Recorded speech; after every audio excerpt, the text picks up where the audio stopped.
अभी आप लोग आजकल न्यूज में बहुत सुन रहे होंगे। सूरजपाल जो हाथरस में एक बहुत बड़ी दुर्घटना हो गई जिसमें 125 से भी ज्यादा लोग मौत की घाट उतर गए, मारे गए। और उसमें बच्चे और औरतें ही ज्यादा थे। आप समझ सकते हो कि भीड़ में जब कभी इस तरह की दुर्घटनाएं होती हैं तो वहां बच्चे और औरतों का ही ज्यादा, उन्हीं की ज्यादा मौत होती है, क्योंकि वो बच्चे तो कोई ताकत में होते नहीं, औरतें भी ताकत में कम होती हैं, और ऊपर से उनके पहनावे वगैरह साड़ी और इस तरह के रहते हैं, लहंगे के जिसमें कहीं थोड़ा ऐसे बचना, इधर उधर होना, भागना बड़ा मुश्किल होता है। इस संस्कृति के नाम पे इस तरह की चीजें पहनते पहनते तो हैं, पर ये ऐसी जगह में बहुत दुर्घटनाओं को करने में सहायक बन जाती है। आदमियों की मौत कम होती है इस तरह की स्थितियों में। तो आखिर लोग इनसे आकर्षित तो क्यों होते हैं, जबकि ये जादुई जैसी चीजें बोलते हैं लोगों के सामने, है ना? जैसे ये बाबा नारायण साकार हरि, साकार हरि का मतलब ये साकार रूप में हरि ही है, वो वाले ईश्वर। समाज में इस तरह की बातें फैलाना, इन इनके या इनके जो अनुयायी हैं बहुत निकट के उनके द्वारा, कि उनकी चरण रज अगर किसी को मिल जाएगी तो उनके दुख दूर हो जाएंगे, उनकी बीमारियां दूर हो जाएंगी, उनकी गरीबी दूर हो जाएगी, है ना? मतलब इस तरह की, या उनका अगला जन्म सफल हो जाएगा, या स्वर्ग में जगह पक्की हो जाएगी, या भगवान के यहाँ जगह मिल जाएगी उन्हें मरने के बाद। इस तरह की बातों को फैला के रखते हैं, इस तरह के एडवर्टाइज कराते हैं अपने उन लोगों के द्वारा जो इनके नजदीकी रहते हैं, और जो वो लोग भी इन सब चीजों का फायदा उठाते हैं। क्योंकि बाबा के पास जो धन संपदा आती है उसमें बाबा के साथ साथ ये जो अति निकट के लोग हैं, जो बाबा के बारे में ऐसा रूमर फैलाते हैं उनके कहने पर ही, वो सब उस एक ग्रुप का, ऐसे समझो ग्रोह का हिस्सा होते हैं। और गांव के या शहर के भी जो सीधे साधे भोले वाले लोग हैं, जो नहीं सोचते नहीं समझते कि इस तरह की चीजें नहीं होती हैं एग्जिस्ट, इस तरह की चीजें एग्जिस्ट नहीं करती हैं दुनिया में, कि किसी की चरण धूल से आपका कैंसर ठीक हो जाए, या आपकी कोई बीमारी ठीक हो जाए, या आपकी गरीबी दूर हो। इसका उससे कोई कनेक्शन नहीं, दूर दूर तक वो नहीं समझ पाते, नहीं सोच पाते। और इस तरह के बाबाओं, लोगों के चक्कर में वो फंस जाते हैं। कभी एक आध बाबा की पोल खुल जाती है, वो भी ऐसी ऐसी कोई दुर्घटना घट जाए, तो नहीं घटती है दुर्घटना तो अभी चल ही रही थी वो गाड़ी में। अब दुर्घटना घटी है तो अभी जो प्रशासन है वो हरकत में आया है, अब उन्हें कुछ ना कुछ हरकत करनी पड़ेगी। ज्यादातर तो चांस यही होगा कि इनके ऊपर कोई केस बनेगा नहीं, क्योंकि वो दिखा देंगे कि ये तो दुर्घटना का केस है, हादसा जिसको बोलते हैं, हादसा हो गया।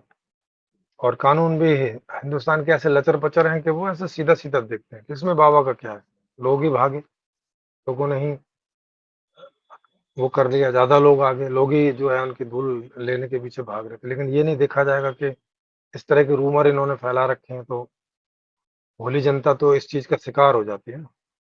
कानून में इस तरह से नहीं देखा जाता है। तो आखिर भोले लोग इनके चक्कर में कैसे आ जाते हैं, और इससे भी पहले हमें समझना पड़ेगा कि लोग ऐसे बाबा बनते ही क्यों हैं।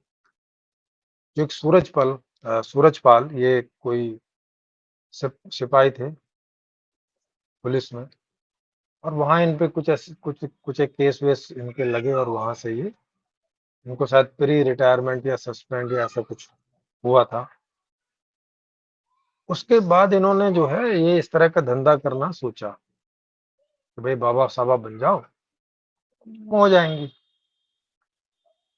और ऐसा इसलिए सोचा होगा कि आसपास दूसरे बाबाओं को देखा होगा कि ये मजे कर रहे हैं, ना कुछ कमाना ना कुछ है, दो चार बात बोलनी है समाज में और बस हो जाता है ऐसा। तो उसकी समझ में ये आ गया और उन्होंने कर लिया। अब ऐसा किया क्यों, मतलब क्या जरूरत पड़ी एक सूरजपाल जैसे आदमी को, जो पुलिस में कांस्टेबल था यार, मतलब कोई ऐसा बहुत एजुकेटेड आदमी नहीं है ये, क्या जरूरत पड़ी ऐसा करने की? या वहां पर भी जो इन्होंने कुछ इलीगल चीजें की होंगी, क्या जरूरत थी? सीधी सी बात, पैसों के लिए आदमी करता है, क्योंकि सिपाहियों की कोई बहुत सैलरी होती नहीं। तो जितनी रिश्वत, जितना सब कुछ है, सब पैसे के लिए चलता है सारा चक्कर। अब पैसे के लिए आदमी करता है ये सारे काम, फिर पकड़े गए तो वहां से सस्पेंड हो गए, उसके बाद फिर बाबा बन गए। बाबा बन के भी कुछ 2 4 5 केस इनके ऊपर लगे हुए हैं, इनके केस चलते रहते हैं। भारत में ऐसे ही है, इन चीजों के जिनके कोई बहुत पुख्ता सबूत नहीं मिलते, केस चलते रहते हैं। अभी आज एक केस में सुप्रीम कोर्ट ने जमानत दी है। एक कोई केस है नकली नोटों का, 4 साल से उसने उनको उसको ऐसे जेल में डाला हुआ है, और चार्ज सीट तक दायर नहीं की अभी तक। 4 साल से वो ऐसे पड़ा हुआ, मतलब केस एक सीढ़ी भी आगे नहीं चला। तो सुप्रीम कोर्ट ने उनके ऊपर में उनको वो लगाई, फटकार लगाई, और बोली ये कोई मतलब है? मतलब ये आदमी कितने दिन और साल में रहेगा? उसको जमानत दे दी, बोल दिया कि पहले आप ये चार्जशीट वगैरह सब काम पूरा करो, उसके बाद देखिए, अभी तो इसको घर में रहने दो ना। पर यही है कि भाई जो जांच एजेंसी है वो भी क्या करें, क्योंकि केस इतने सारे हैं, वहां आदमी गिनती के होते हैं। सरकार ज्यादा लोगों को सैलरी पर रख नहीं सकती, क्योंकि उनको सैलरी देनी है। फिर उतने जज भी रखने पड़ेंगे, फिर उतने जजों के न्यायालय भी रखने पड़ेंगे। और वो जज ऐसा नहीं कि सुप्रीम कोर्ट में ही, आपको हर लेवल पे बढ़ाने पड़ेंगे, supreme court, high court, district court, सब जगह बढ़ाने पड़ेंगे, नीचे और भी ज्यादा बढ़ाने पड़ेंगे, क्योंकि 4 5 करोड़ से भी ज्यादा केस पेंडिंग है। और अभी भी हर रोज इतने केस हो रहे हैं कि उस दर से केस सॉल्व नहीं हो रहे हैं। मतलब ये जो 4 5 करोड़ केस पेंडिंग है, इनकी संख्या बढ़ती जा रही है तेजी से। जैसे भारत की जनसंख्या तेजी से बढ़ती है, वैसे ही इनकी केसों की, पेंडिंग केसों की संख्या ज्यादा बढ़ती जा रही है। क्यों बढ़ती जा रही है? पैसा, चक्कर पैसा ही है। सरकार के पास पैसा नहीं है जितना इंफ्रास्ट्रक्चर खड़ा कर सके, इतने पुलिसों की संख्या बढ़ा सके, पुलिस की तनख्वाह अच्छी कर सके, ताकि ज्यादा ये उसके चक्कर बना जाए, रिश्वतबाजी के चक्कर में। तो आप देखेंगे सारा चक्कर कहाँ आ रहा है, सब चक्कर पैसे का ही आ रहा है। सरकार तो पैसे से मजबूर, पुलिस वाले तो पैसे से मजबूर। पुलिस वाला कोई साधु बन जाता है तो पैसे के लिए बन जाता है, साधु बन के 50 झूठ बोलता है लोगों को, अपने ही लोगों को, उन्हीं लोगों को जो उस पर भरोसा करते हैं, उन्हीं लोगों को झूठ बोलता है, झूठ बोल के ठगता है कि मैं नारायण हरि हूँ, मैं ये कर दूंगा। एक बाबा का भी इंटरव्यू आ रहा था, वो कह रहा है कि मैं मरे हुए को जिंदा कर सकता हूँ। कल की कल की बाबा है एक, कल की बाबा और कल की माँ करके है, जिसमें मनीषा कोइराला जैसे स्टार भी वहां जाके सेवा करके आ गई है। अभी तो विचार करके आ जाते, इनको लगता है बाबा लोग हैं, अच्छा ही काम कर रहे होंगे। तो वहाँ एकजुट लोग होते हैं, माहौल अच्छा सा रहता है, तो उनको भी मजा आता है, कर आते हैं। अब उनको ये नहीं पता चलता कि तुम्हारे चक्कर में इनका भरोसा बढ़ जाता है दुनिया में, समाज के बीच में। अच्छा, मनीषा कोइराला जैसे स्टार आई, मतलब ये ऐसी प्रचार है ना, कि जैसे कोका कोला का प्रचार कर दो। अब कोका कोला चाहे कितना ही खराब हो, ये जो है, लेकिन किसी हीरो हीरोइन ने प्रचार कर दिया, जो लोग उनके फॉलोवर होते हैं वो पी लेते हैं। वही बात इनके यहाँ भी होती है, कि प्रेमानंद जी के यहाँ आ जाओ, कि इनके किसी किसी भी बाबा के यहाँ आ जाओ, फिर नेता लोग वहां आते हैं। जैसे इन्हीं सूरजपाल के यहाँ पे ये जो समाजवादी के नेता थे, ये आए थे। अब उनको क्या पता था ये क्या क्या गोरख धंधा कर रहे हो, तो बेचारा वोट मांगने आ गया। उन्होंने सोचा कि लाखों लोग इसको फॉलो करते हैं, इनके भगत हैं, तो इलेक्शन है, इलेक्शन था यूपी में, तो वो वोट के चक्कर में चले आए। वोट के चक्कर में क्यों चले आए? क्योंकि भाई सीटें आ जाए, सीटें आके क्या होंगे, अल्टीमेटली पैसा। भाई उनका रुतबा बढ़ेगा पॉलिटिकल समाज में, उससे बहुत सारे जो पैसे वाले लोग हैं वो इनसे जुड़ेंगे, चंदा ज्यादा देंगे, इनकी ऐशो आराम रहेगी। और जब ये सरकार में थे तब रहते हुए कोई गंद फंद काम कर दिए होंगे, वो जल्दी से बाहर ना आ जाए, क्योंकि इनके पास, इनके ऊपर भी बहुत सारे केस रहते हैं। सारा चक्कर कहाँ चलता है? पैसे का चक्कर होता है, सब पैसे का चक्कर। कोई चोरी करता है तो पैसे का चक्कर, कोई नकली बाबा बनता है तो पैसे का चक्कर, कोई नकली नेता बनता है तो पैसे का चक्कर, कोई नकली पुलिस वाला बनता है तो पैसे का चक्कर, सरकार असली पुलिस वाले नहीं रख पाती तो पैसे का चक्कर, तो पैसे पैसे का चक्कर, पैसे का ही चक्कर है। किसी की नौकरी नहीं मिल रही है, वो बेचारा इधर उधर ऊट पटांग काम कर रहा है, पैसे का चक्कर, सब पैसे का चक्कर। रिश्तेदारों की आपस में नहीं पट रही है, एक दूसरे की जमीन दावे चले जा रहे हैं, लड़ाई कर रहे हैं, बाप बेटा लड़ रहे हैं आपस में, भाई भाई लड़ रहे हैं आपस में, काहे के लिए? पैसे के लिए। बस पैसा ही पैसा। तो हर सारा चक्कर किस बात का? पैसे का। नहीं तो सोचो, छोटे छोटे जब बच्चे होते कितने प्यार से एक दूसरे को रहते, क्योंकि उनको कुछ मालूम नहीं होता कि क्या कोई बंटवारा है क्या है। कितने एक दूसरे के साथ खेलते हैं, एक दूसरे के साथ सोते हैं, हंसते हैं, मजाक करते हैं, खाना खाते हैं, खेलते हैं। जैसे ही बड़े होने लगते हैं, जैसे ही उन्हें समझ में आने लगता है कि पैसा पैसा पैसा पैसा, फिर देखो तो ऐसे ही लोग नकली बाबा बन जाते हैं। अब ये बेचारा सूरजपाल, आप बोलोगे कि इसको क्यों बेचारा बोल रहे हो? ये बेचारे सारे बेचारे ही हैं, जिन्हें एक नंबर से पैसा नहीं मिल रहा, तो गंद थन धंध करना पड़ रहा है। तो कहाँ से ये चेन शुरू होती है? ये शुरू होती है गरीबी से, लाचारी से, बेबसी से, वहां से शुरू होती है। ये जितने भी जो 2 नंबर के धंधे हैं, जितने भी जो आपराधिक गतिविधियां हैं, जितने भी जो अनैतिक कृत्य हैं, सब किस लिए आदमी करता है? या तो किसी समस्या से बचने के लिए, किसी समस्या में उलझ गया है, और या तो कोई फायदे के लिए, माने पैसे के लिए। तो आप इसमें कितना ही दिमाग लगाओ, पैसे पर आकर रुक जाओगे कि बस पैसे के लिए। तो कहां पर मामला आके खड़ा हो जाता है? पैसे पर।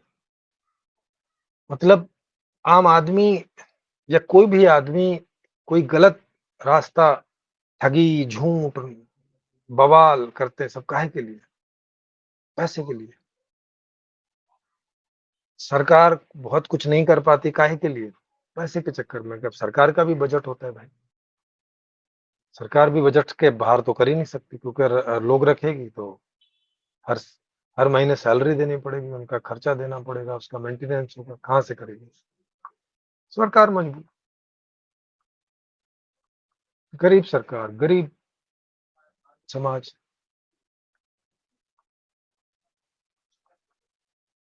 तो इनको सब पैसे का चक्कर। अब वकील उस बाबा को बचा लेगा, काहे के लिए? पैसे के चक्कर में। वो अपना सारा दिमाग लड़ाएगा और देखेगा कि संविधान में, कानून में कहाँ कोई कमी रह गई है, उस कमी का फायदा उठा के उसे छुड़ा ले जाएगा। मतलब अगर ये अपराधी होगा तो भी, काहे के लिए? क्योंकि उसको पैसा मिलेगा तगड़ा। तो सारी चीजें कहाँ आके खड़ी हो जाती हैं? पैसे के ऊपर। तो आप समझ सकते हो कि इस दुनिया का जो वास्तविक भगवान है, भगवान बना हुआ, वो क्या पैसा बना हुआ है? पैसे के लिए सब कुछ स्वीकार्य है ना? सब कुछ। मीडिया को पता है कि नारायण साकार हरि कहाँ पर है, उसका वो इंटरव्यू ले लेते हैं, लेकिन पुलिस वाले को नहीं मिलता कहाँ है। ऐसा संभव है कोई? नहीं, पैसे खा रहे होंगे पुलिस वाले, जान के भी नहीं उठा रहे। वकील बोल रहा है कि जहां कानून बोलेगा, जहां बोलेंगे वहां ये हाजिर हो जाएंगे। हाँ, भगवान की ऐसी हालत हो रही है, साकार भगवान की हटी पड़ी है पुलिस इस घटना के वक्त।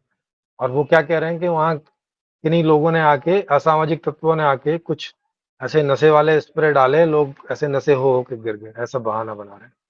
अरे पागल, वो भी तो तेरी ही गलती है, तू ही तो था वहां पे, तो भगवान किस बात का है? तुझे पता ही नहीं चला है? और वहां 2.5 लाख लोग आने वाले थे, और तुम 80,000 लोगों की अनुमति ले रहे थे। तुम्हें पता ही नहीं कि तुम्हारे भगत 2.5 लाख लोग यहाँ काहे के भगवान? हम्म? किस बात की भगवान?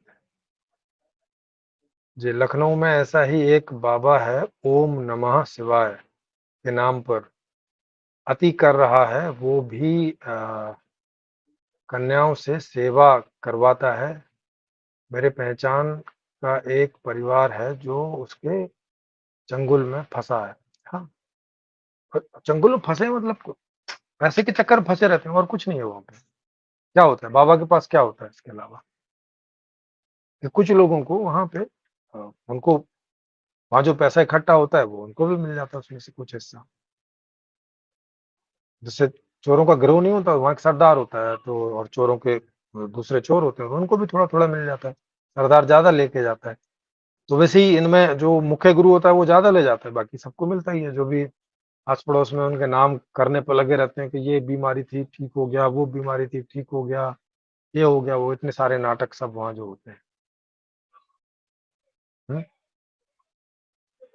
तो अब जब तक गरीब समाज है तब तक कैसे इससे मुक्ति मिल सकती है, क्योंकि इसका मुख्य कारण तो गरीबी है। इसका मुख्य कारण क्या है?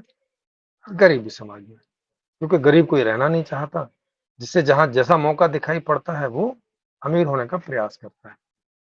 जैसे इस पुलिस वाले को, सूरजपाल उर्फ नारायण साकार हरि को लगा कि बाबा बन के मैं पैसे कमा सकता हूँ, तो उन्हें ट्राई मार दिया। और भी कितने सारे बाबा नारायण हरि अभी ट्राई पे लगे होंगे, उनमें से कोई एक आध फिर सफल हो जाएगा। और ये घटना एक के बाद एक होती रहती है। आप हर साल देखते हो वैष्णो देवी, और अभी तो जो मक्का मदीना में 1000 से ज्यादा लोग वहां मरे। 1000 से ज्यादा तो भारत के ही लोग मर गए, बाकी वहां पूरी दुनिया से आते और कहाँ कहाँ के कितने लोग मरे पता नहीं, गर्मी की वजह से। और जबकि वो लोग वहां की सरकार काफी अपनी ओर से कुछ अच्छी व्यवस्था ही करती होगी, उसके बावजूद इतने मर गए। अगर सरकार ना व्यवस्था करे तो पता ही कितने हजार मरे हर साल। अब बताते हैं कि वहां पे जहाँ पे ये लोग इकट्ठे हो रखे थे, गांव में एक जगह पंडाल लगा रखा था, पुलिस को अंदर नहीं घुसने दे रहे थे। इनने अपनी सेना बना रखी थी, pink pink army, pink colour में आदमी, और वो और एक इनके अपने अंगरक्षक थे कुछ 20-30, और दूसरी वर्दी में। तो अपने तो ठीक है, बाकी इनको पुलिस वालों को अंदर नहीं जाने देते था। पुलिस वाले इसलिए नहीं जाते थे कि वो क्या पंगा लें जनता से। जबकि ये हादसे कंटिन्यूस होते रहते हैं, हर साल 2 4 10 5 हादसे होते हैं। बस जा रही है, पूरी बस ही उलट गई, मर गए, पूरी बस मर गई। कहीं जा रहे हैं वैष्णो देवी जा रहे हैं, कहीं और देवी जा रहे हैं। अभी आप देखोगे वहां की यात्रा अभी शुरू हुई है, जम्मू कश्मीर के बाबा बर्फानी अमरनाथ की। वहां कितनी बार हादसे होते हैं, कई बार लोग बारिश में हादसे होते हैं उससे मर जाते हैं, भूस्खलन हो जाता है वहां से मर जाते हैं, और नहीं तो आतंकवादी कोई गतिविधि कर जाते हैं उससे मर जाते हैं, बताओ, फिर भी जाते हैं लोग। तो आखिर जाते क्यों, क्या करते, क्या ये क्या लेने जाते हो? सीधी सी बात, वही मांगने जाते होंगे कि भाई गरीबी है, कोई परेशानी है इसे दूर कर दो, बच्चा बीमार है नहीं ठीक हो रहा है, बाबा बर्फानी ठीक कर दो। क्या आदमी मंदिर जाता है, मस्जिद जाता है, गिरजाघर जाता है, क्या करने जाता है? वही बस वही मांगने जाता है। तो कुल मिला के इसकी जड़ कहाँ मिल रही है आपको? जड़ मिल रही है कि जब तक समाज समस्याओं से घिरा है, और जिसमें सबसे बड़ी और प्रमुख समस्या है गरीबी। गरीबी के अलावा भी समस्याएं हैं, पर गरीबी लगभग उन सारी समस्याओं का आधार ही समझ लो आप, आधार ही है। या ऐसा समझ लो कि 99% समस्याएं गरीबी के ही कारण है। इसी इसी चेन में कहीं ना कहीं आती है। तो जब तक इस गरीबी का कोई हल नहीं निकाल पाते लोग, तब तक ये स्थिति परिस्थितियां बनी रहेंगी, तब तक ऐसे बाबा पैदा होते रहेंगे। लोगों को लगता रहेगा कि बाबा बन के भी थोड़ा ऐशो आराम किया जा सकता है, तो वो ट्राई मारते रहेंगे। चूंकि लोग गरीब हैं, उन्हें ऐसा आदमी चाहिए जो उन्हें एक ऐसा सहारा दे सके, भले ही झूठा ही सही। वो है ना गाना, क्या है कि कोई हमें प्यार कर ले, झूठा ही सही। क्योंकि लोगों को सच्चा प्रेम मिल नहीं रहा तो सोच रहे झूठा ही सही मिले, तो आश्वासन ही मिले, ना मिले अमीरी, ना मिले यहाँ इस जगत में, दूसरे जगत में मिल जाए, मरने के बाद मिल जाए, मिले तो बाबा। इतनी आकांक्षा से आदमी भर जाता है गरीबी में कि कहता है चलो यहां ना सही, कहीं और तो। हम्म? झूठी ही अमीरी मिल जाए। कितने सारे लोग हैं अब अपने आप को मतलब अपनी गरीबी को जो है बाहर वो बताते नहीं, डर के मारे वहां झूठ बोलते रहते हैं, हाँ सब हालत ठीक है, बढ़िया चल रहा है साहब, खाना पीना सब चल। ऐसे आप किसी को पूछो तो बता, हाँ सब बढ़िया चल रहा है, सब चाहे घर में कल का खाना कहाँ से आएगा पता नहीं, पर हाँ हाँ सब ठीक चल रहा है। समाज में डर के मारे वो अपनी गरीबी नहीं बताता, क्योंकि नहीं तो बेइज्जती होगी, लोग सोचेंगे कैसा आदमी है। तो बीमारियों को छुपाए चले जाते हैं, हल कैसे निकलेगा इसका। ओम नमः शिवाय वाला बाबा की समीक्षा भी करिए, इससे पहले कि वो कोई बड़ा कांड कर दे। हाँ पता नहीं, मैं तो नहीं जानता इसको कौन है, पर इसका भी तभी पता चलेगा जब न्यूज में आएगा कुछ कांड करेगा, उसके पहले क्या पता चलता है। और मैं तो सभी की समीक्षा कर रहा हूँ, कोई भी टाइप के बाबा हूँ, सभी को बोल रहा हूँ, ये तो एक दुर्घटना घटी है, तो इसको तो हम आधार बना रहे हैं, लेकिन हर बाबा का यही हाल है।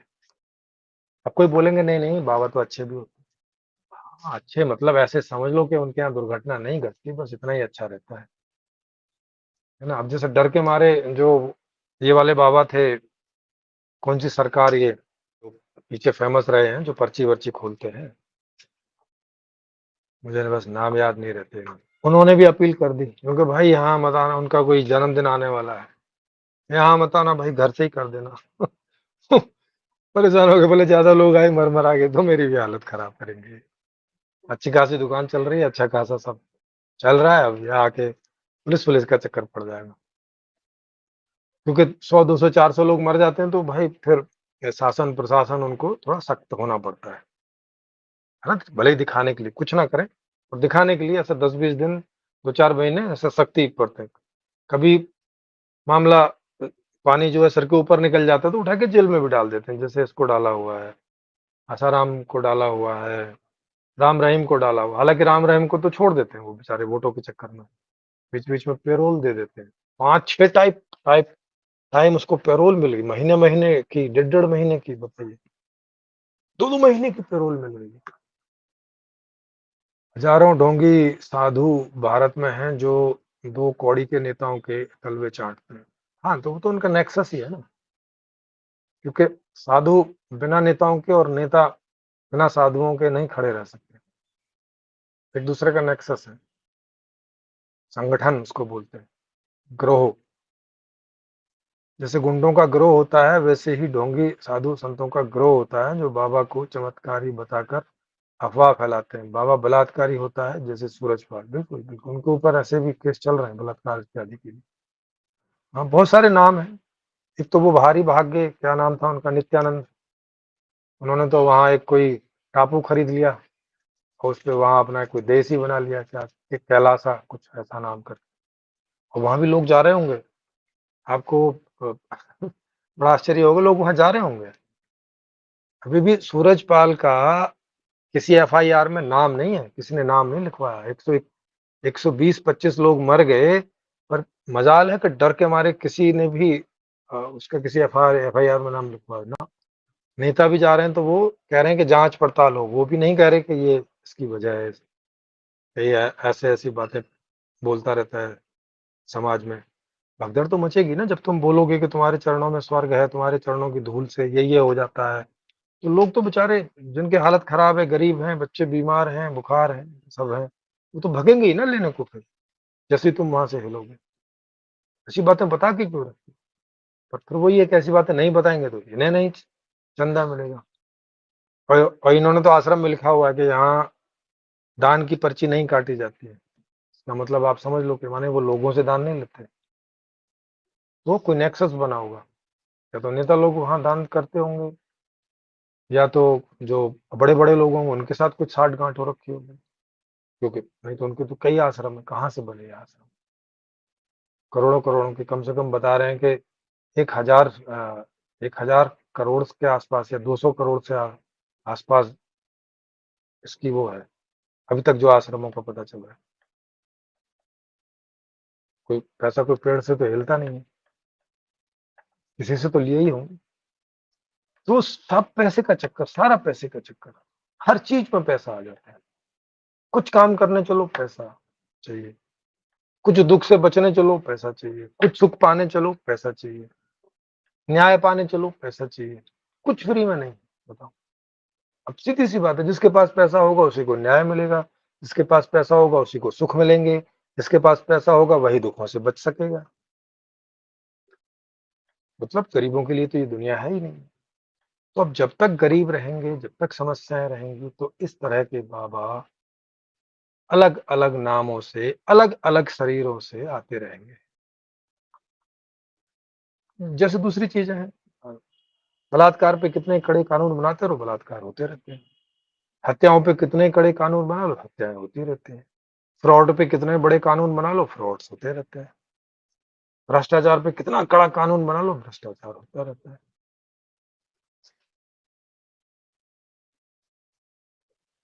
मतलब दुनिया में कोई भी ऐसा क्राइम है भारत में जिसका कानून बना हो और जो हो ना रहा हो, होता रहता है।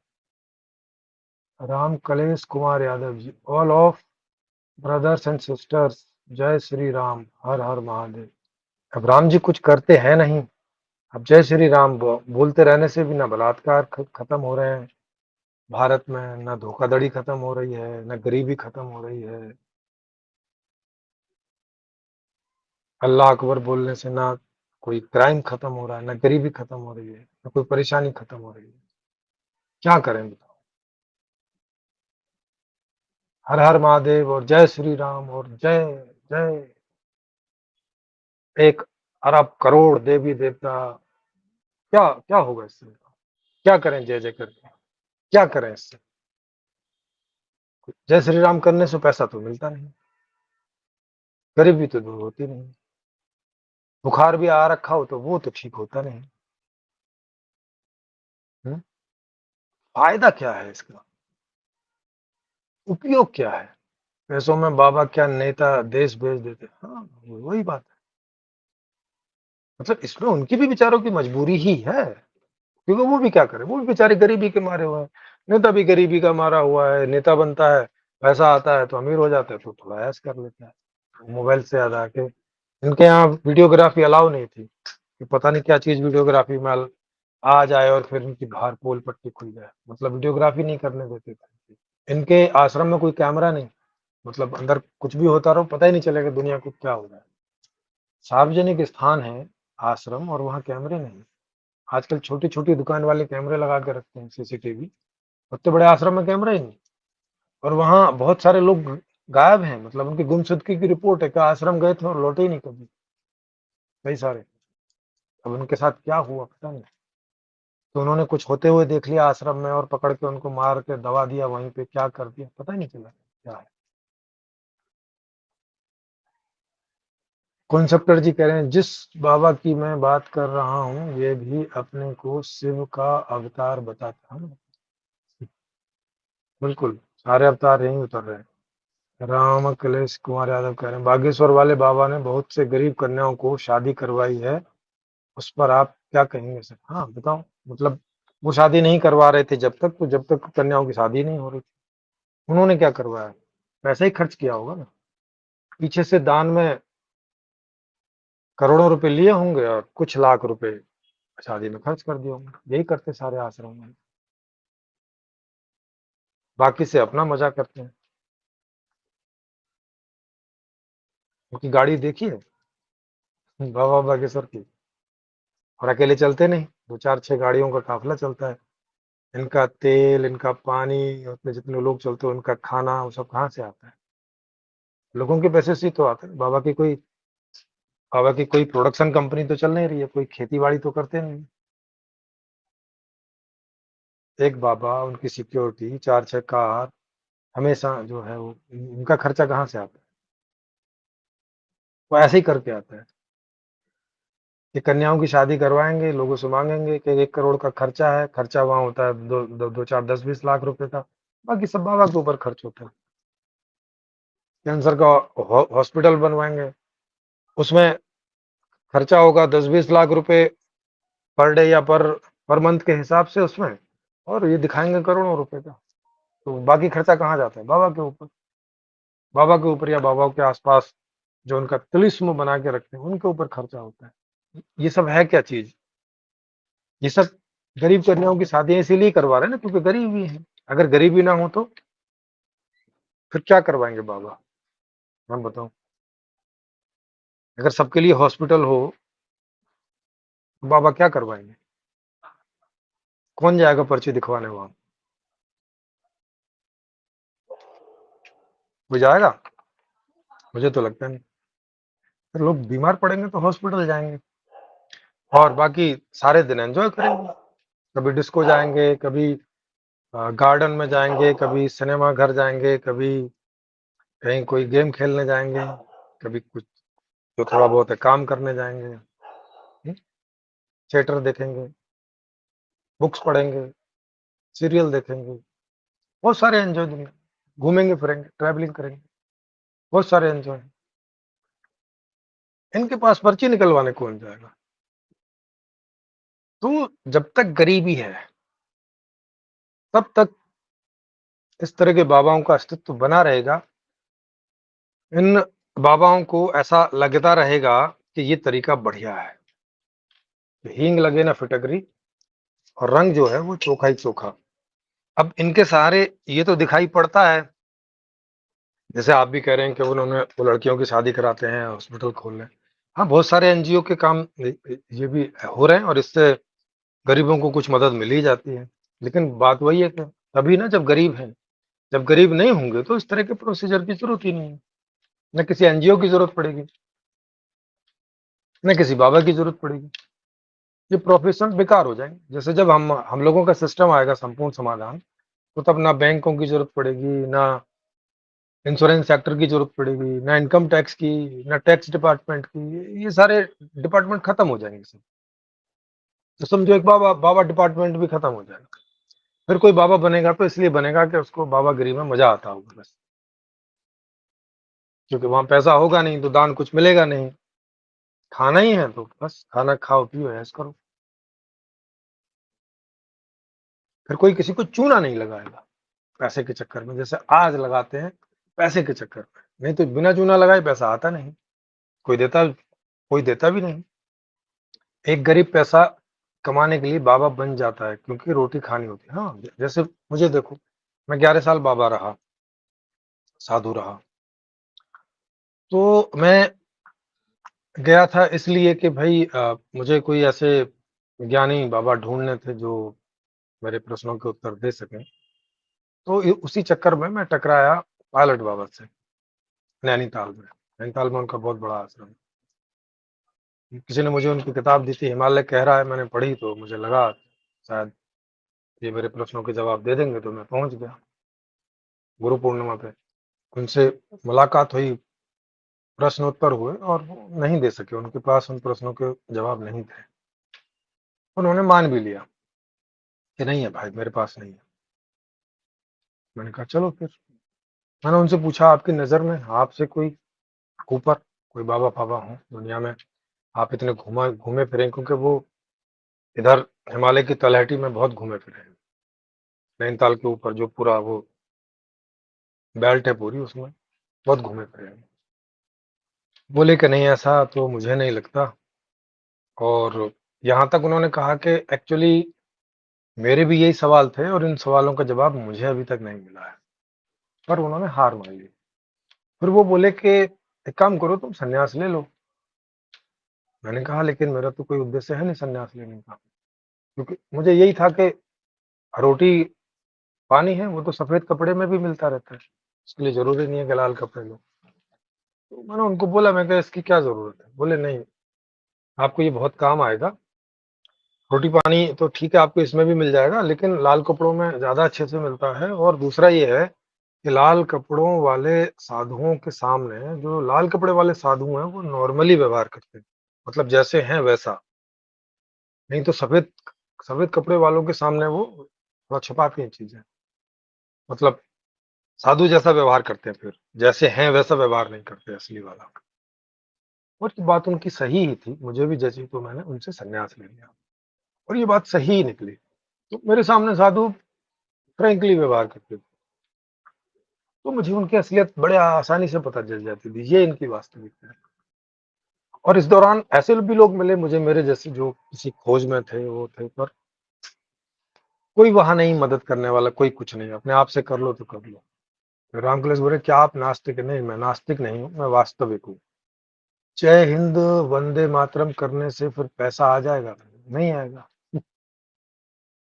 कितना मर्जी करो, जय हिंद करो, जय पाकिस्तान करो, जय अमेरिका करो, जय रसिया करो, जय चाइना करो, नहीं आता कुछ भी।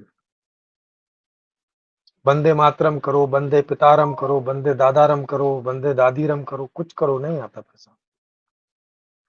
नहीं मिटती गरीबी। जनगण मन नायक, कुछ कुछ भी बोलते रहो यार, जो बोलना हो, नहीं आते इससे पैसे। और अगर आते हो तो बढ़िया है, फिर आप करो और बाकी सबके लिए कर दो ये काम। नहीं, अभिवादन के तौर पे ठीक है, आपको राम राम करना है, राम राम कर लो, मैं बोल देता हूँ राम राम जी, कृष्ण कृष्ण जी, या हरि हरि जी, या राधे राधे। तो एज ए अभिवादन तो कुछ भी कर सकते हैं। नमस्कार, नमस्ते, सत श्री अकाल, और जी हुजूर कैसे हो। कुछ बहुत सारी चीजें हैं। कानून बनाने वाले ही चोर होते हैं, तो कानून का क्या फायदा है? जो कानून पैसे वालों का नौकर, हाँ तो भाई कानून पैसे वालों को नौकर ही होगा ना। जब दुनिया पैसे वालों की है तो कानून भी तो उनके द्वारा ही बनाए जा रहे हैं, तो वो अपने विपरीत क्यों बनाएंगे भला? जैसे आपको कानून बनाने को दिया जाए तो आप क्यों अपने विपरीत बनाएंगे? आप तो ऐसे बनाएंगे ना कि आप और आपके साथ जितने सारे लोग हैं, जो भी ग्रुप होगा, उसके खिलाफ ना बने। सीधी सी बात है। इसलिए या तो सिस्टम ऐसा लेके आओ कि ये समस्या रहे ना, तब ये फिर प्रॉब्लम नहीं होगी। और जब तक ऐसी व्यवस्था रहेगी और 90% लोग गरीब रहेंगे, तो ये होता रहेगा, इसको रोका नहीं जा सकता। आप कितने ही सूरजपाल को फांसी पर चढ़ा लो, जेल में रख लो, जान से भी मार दो, तो भी चलता रहेगा। एक हटेगा, उसकी जगह भरने के लिए 10 लोग खड़े हैं। जैसे जॉब में है ना, एक जॉब निकलती है तो हजारों लोग खड़े हैं उसे भरने के लिए, तो वैसे ये भी है। एक बाबा मरते हैं तो 10 20 50 बाबा लगे लाइन में, वो वाले बाबा बनने के लिए। कह रहे, सर आप झूठ मत बोलिए, मैं आज तक उसको किसी से पैसा मांगते हुए नहीं देखा है। आप किसी के ऊपर आरोप लगाने से पहले अच्छे से जांच पड़ताल कर लीजिए, उनके बारे में जान लीजिए। ऐसी हवा हवाई बातें करने से सच छुपता नहीं। हाँ तो फिर ये यही पूछ रहे हैं ना कि अगर उन्होंने पैसा मांगा नहीं है, तो जो आश्रम उनके बड़े बड़े हैं वो कहाँ से बन गए? ये आप बताओ फिर, ये तो आप ही को पता होगा। ऐसा लग रहा है कि आप उनके नजदीकी में से कोई है, क्योंकि उनके उनके आश्रम में ये लिखा हुआ था कि यहाँ के दान नहीं लिया जाता। तो सीधी सी बात है, वो आम लोगों से तो नहीं लेते होंगे जो लोग जाते होंगे। तो फिर जो इतने बड़े बड़े आश्रम बने हैं, ये क्या है? ये अगर उन्होंने दान में नहीं लिए या दान लेके नहीं बनाए, तो फिर कहाँ से है ये? अभी तक इसका तो पता चला है नहीं सर। आप बताइएगा, कभी बता सको तो। और मैं लिंक भी डाल देता हूँ, आप यहाँ भी आके बता सकते हैं।